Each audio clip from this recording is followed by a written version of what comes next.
the summer of 1945, two cities in Japan, Hiroshima and Nagasaki, became the stage for an event that changed the course of human history.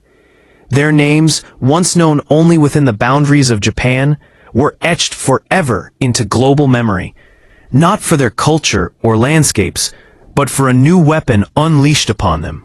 The atomic bomb, a device born from science, war, and desperation, transformed these cities into symbols of both destruction and reflection. This is the tale of two cities, bound together by tragedy and remembered as warnings for generations that followed. The story begins with a world already engulfed in conflict. For 6 years, the Second World War had consumed nations, continents, and oceans.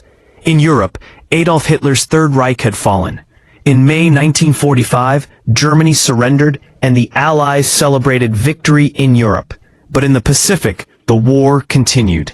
Japan, despite relentless bombing campaigns, a crippling naval blockade, and the loss of territories, fought on with fierce determination. Battles like Iwo Jima and Okinawa revealed that Japanese soldiers and civilians were prepared to resist at unimaginable cost. American planners feared that a full-scale invasion of Japan, codenamed Operation Downfall, might claim millions of lives on both sides. At the same time, in secret laboratories and desert testing grounds, scientists and military leaders had been working on a weapon unlike any the world had ever seen. This project, known as the Manhattan Project, brought together some of the greatest scientific minds of the time. They sought to harness the power of the atom, a force hidden within matter itself. By July 1945, after years of work and immense resources, the first atomic bomb was tested in the deserts of New Mexico. The explosion, known as the Trinity test, lit up the early morning sky with a brightness that rivaled the sun and confirmed to its witnesses that humanity had entered a new age. With this weapon now real, the United States faced a grave decision. Should it be used against Japan to hasten the war's end? Military and political leaders debated the morality and necessity of deploying such a devastating weapon. Some argued that demonstrating its power might be enough to force Japan's surrender. Others insisted that only actual use against a city would break Japan's resolve. Ultimately, President Harry S. Truman authorized its use, believing it would save countless lives by avoiding a prolonged conflict. On the morning of August 6, 1945, a lone B-29 bomber named the Enola Gay flew across the skies of Japan. Its destination was Hiroshima, a city of about 350,000 people, known for its military headquarters and industrial significance. The weather was clear and the target was visible. At 8:15 a.m., the bomb, nicknamed Little Boy, was released.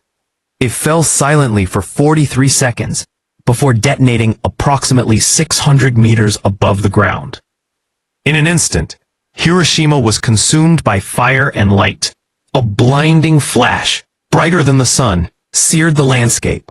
A shockwave tore through buildings, ripping them apart. Temperatures near the hypocenter soared to thousands of degrees, igniting everything combustible. People caught in the open were vaporized, their shadows burned into stone walls. Within seconds, tens of thousands were dead. In the hours and days that followed, fires spread across the city, trapping survivors in a nightmare of smoke, flames, and falling debris. For those who lived through the initial blast, a new horror awaited. Radiation, an invisible poison, seeped into their bodies. People suffered from burns, bleeding, and sickness that doctors could barely understand. Families wandered through the ruins, calling out for missing loved ones. Children searched for parents. Parents carried lifeless children. Hiroshima, once a thriving city, had become a scene of unimaginable devastation. By the end of 1945, it is estimated that over 140,000 people had died from the bomb's effects. But the story did not end there. Even as Hiroshima lay in ruins, another city awaited its fate. 3 days later, on August 9th, 1945, a second B-29 bomber called Boxcar took off with a different weapon. This bomb, nicknamed Fat Man, was more powerful than the first. The primary target was Kokura, but heavy cloud cover forced the crew to divert. Their secondary target was Nagasaki, a city surrounded by hills and known for its shipyards and war industries. At 11:02 a.m., Fat Man was dropped over Nagasaki. The bomb detonated above the Urakami Valley, and once again, the world witnessed destruction on a scale beyond comprehension. Though the hills limited the blast's reach, the damage was still catastrophic. Entire neighborhoods vanished. Tens of thousands were killed instantly. Survivors stumbled through the ruins, burned and bleeding, seeking water and shelter. Churches, factories, and homes lay in ashes. By the end of 1945, around 70,000 people in Nagasaki had perished. 2 cities, 2 bombs, 3 days apart. Together, they forced the world to confront a new reality. For Japan, the bombings were the final blow. On August 15th, Emperor Hirohito addressed the nation, announcing Japan's surrender. For the first time, the Japanese people heard their emperor's voice as he spoke of enduring the unendurable to restore peace. The Second World War was over, but peace did not erase the suffering. In Hiroshima and Nagasaki, survivors, known as hibakusha, faced lifelong struggles. Many bore scars from burns and injuries. Others endured illnesses linked to radiation exposure, including cancers and genetic damage. Social stigma added to their burden, as some were shunned due to fear of radiation's effects.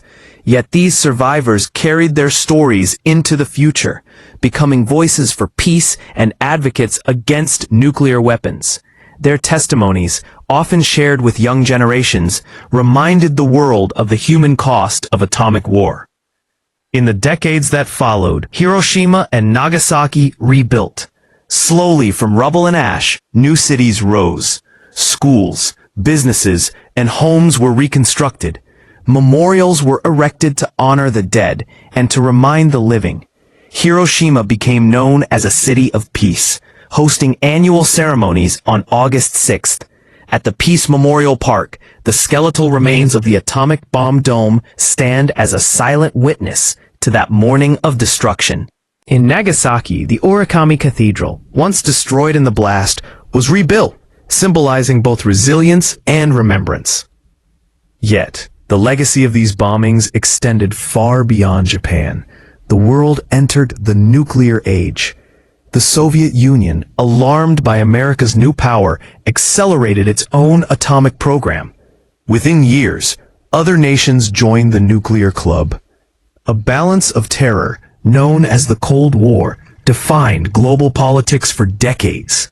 The image of Hiroshima and Nagasaki haunted leaders and citizens alike, serving as both warning and deterrent. Philosophers, scientists, and ordinary people debated the morality of using the atomic bomb. Was it necessary to end the war? Could Japan have surrendered without it? Or did it demonstrate the terrifying potential of science when coupled with war? These questions, still discussed today, reflect the complexity of history. What is certain is that the people of Hiroshima and Nagasaki bore the heaviest price for those decisions. And so, the tale of these two cities is not merely about destruction. It is also about resilience, memory, and hope.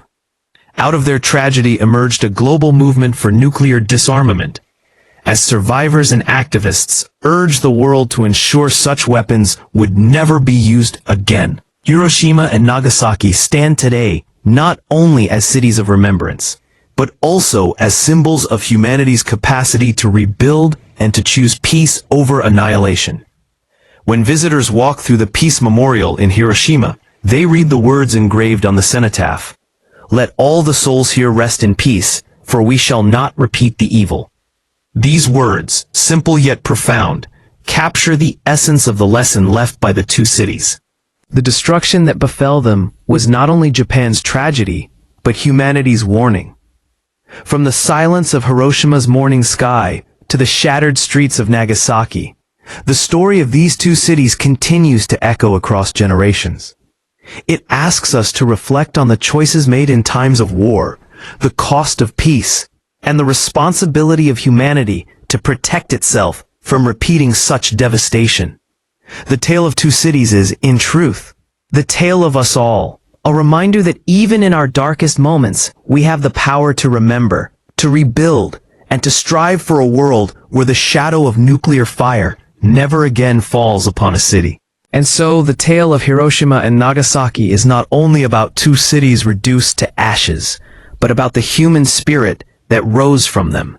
Their story stands as a warning carved into history, reminding us of the terrible cost of war and the unthinkable power of nuclear weapons. Yet it is also a story of resilience, of voices that chose peace, and of communities that rebuilt from nothing to become beacons of hope. It is that the choices we make today will shape the world our children inherit tomorrow. May the memory of Hiroshima and Nagasaki guide us toward peace, so that their fate is never repeated. Thank you for watching.